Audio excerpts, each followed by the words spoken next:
Hey guys, I'm Rich from NeoWin, and today we're unboxing the Samsung Galaxy Watch Active2.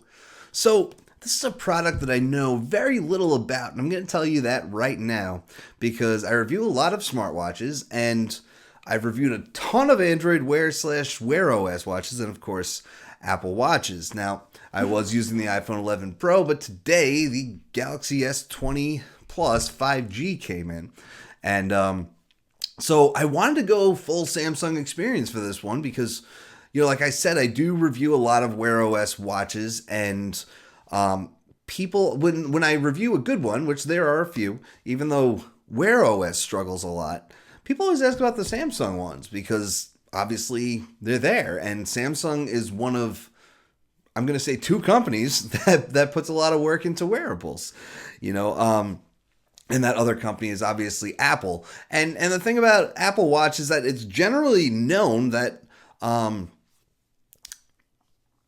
Apple Watch is the best smartwatch, and I haven't used a Samsung, so I'd like to kind of put it through its paces and see how it compares to Wear OS, because honestly, a smartwatch is something that I care about.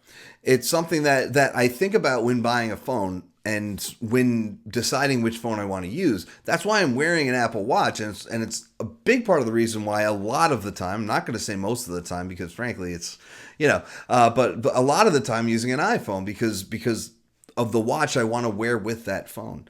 When you're used to wearing a smartwatch, it's hard to not wear a smartwatch. So let's open this. Like I said, well, I didn't say it, but it doesn't run Wear OS. This runs Tizen. Now, can I get this open? It runs Tizen, like most of Samsung's watches. Samsung did make an Android Wear watch back in the beginning, back when it was called Android Wear. They made one. This is called the Samsung Gear Live. Okay, so honestly, one of the reasons I wanted to buy this is just because it's such a beautiful design.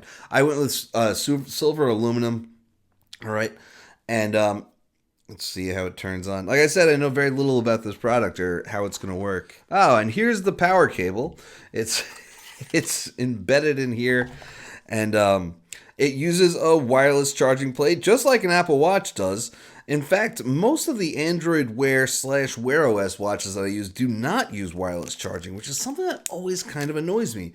This is the way to go. A lot of watches use pin charging, and what happens with pin charging a lot of times is that you'll have it on your wrist, and obviously you wear it all day, and then you get sweaty. Those pins start to get a little dirty, and then sometimes it doesn't connect when you want to charge, and it becomes a pain point. And you know what? That's not a problem at all when it comes to wireless charging. It just works. Now, this watch does work with any Android smartphone. I believe Android 5.0 or higher, so pretty much any device should work. This is the 44 millimeter model. There is a 40 millimeter model, and that's something that a lot of companies aren't doing. And again, Apple is pretty much the only other one. A lot of the smartwatches on the market today are large. They're made for people with larger wrists. And I've heard a lot of complaints from women that tech companies just don't make smartwatches for them. And it seems like it's just Samsung and Apple. So that is pretty cool. Okay, it uses an Exynos 9110, which is a dual-core 1.15 gigahertz processor, 340 milliamp hour battery, although it's a little smaller in the smaller model, Super AMOLED display. So let's get this thing booted up and we'll set it up. Okay, let's go. So we're going to have to get started in the Samsung Galaxy wearable app, but looks like we can just add it. It just automatically will work if you're using a Galaxy Watch. We're going to agree to some permissions, and it's nice. It lets you get started pretty quickly like that. It's cool that I have the Galaxy Buds as well, and let's see, is it going to be that easy? And check your phone.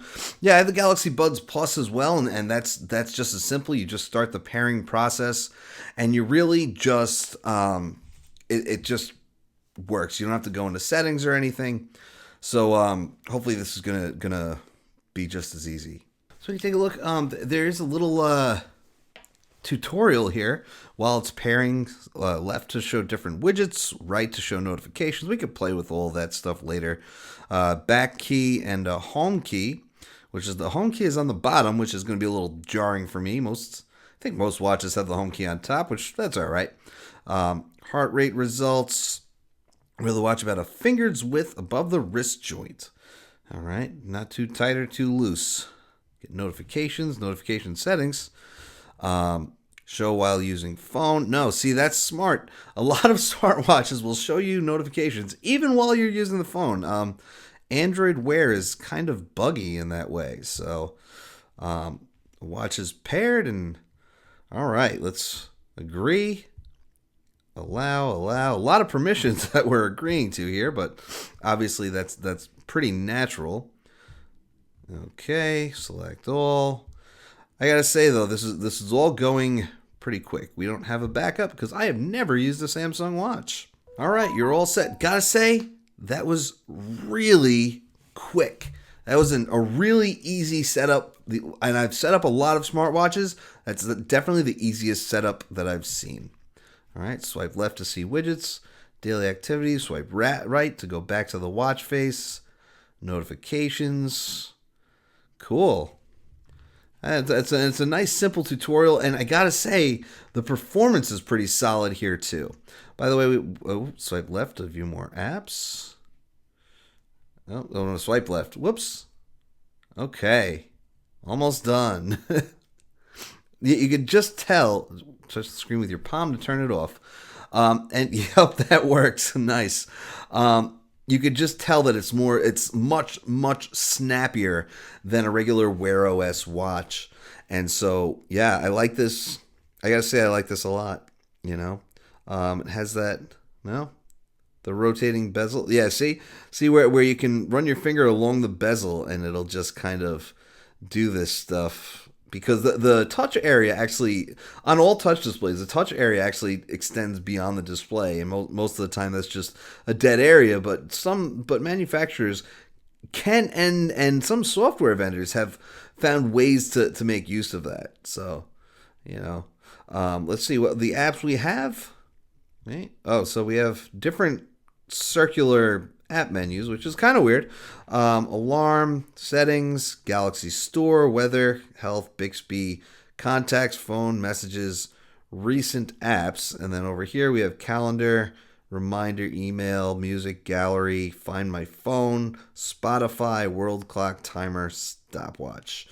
Cool. So I assume that if we go to the Galaxy Store, there is going to be more apps that we could download for this. Now let's just see. Loaded pretty quick. I wanted to see how fast that would load, because really an issue with Wear OS is just loading times, So so there's going to be watches. It is fast. It's fast enough. I gotta say that it's very impressive, and it is quite a more tutorials. I'm getting a little tired of the tutorials. A software update is ready to install. Show on phone, and then we have to unlock the phone for this. Should make it nice and easy. Well, all right. So that's happening right now. But yeah, you can take a look at the bottom. We have the heart rate sensor. Like I said, no pins for charging because it's all wireless. Standard bands. This is a 20 millimeter band, so you can use these pins here to pull off the band, and you can grab any one you want, or you could buy. Samsung sells a bunch of their own, and you could do whatever you want. Gotta say, I also really like the silicone band that it comes with. The clasp feels comfortable, and then it just tucks in like that, similar to an Apple Watch Sport band like this. And I am satisfied with this watch in a way that I haven't felt since Apple Watch, or it's at least close to it. I don't know how it is on an ecosystem level. That's the thing that concerns me is the ecosystem level, and that's why I've always been an advocate for Wear OS, is because Android is Android, and so Tizen, you're gonna run into issues with, say, Google apps, where one of the things that I like to do with a smartwatch is turn-by-turn navigation while I'm driving.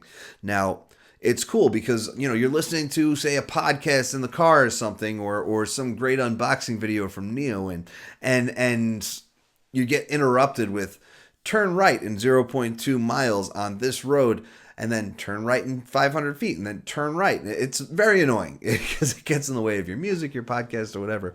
And so when you have a smartwatch, you can just kind of look down and say, okay, I got to turn right in 500 feet. And then you could turn off those voice interruptions, but the issue is you don't have Google Maps. So I've found that to be an issue. Like, I love the Huawei Watch GT2. Fantastic product.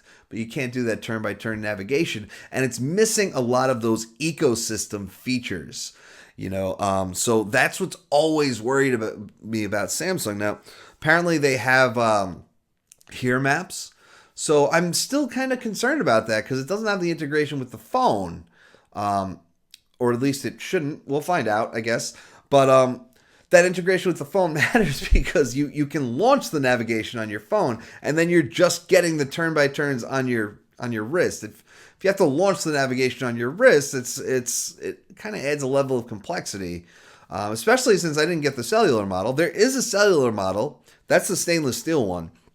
And, it's cool because not a lot of companies are investing in cellular smartwatches, and I think that matters. It seems very smooth. It has a beautiful display. It has a stunning design. I love it. But yeah, I just worry about the ecosystem. That's something that I really have to explore throughout the course of this review. And of course, I'm going to do that. So anyway, guys, stay tuned for that. I'm Rich from NeoWin. Have a great night.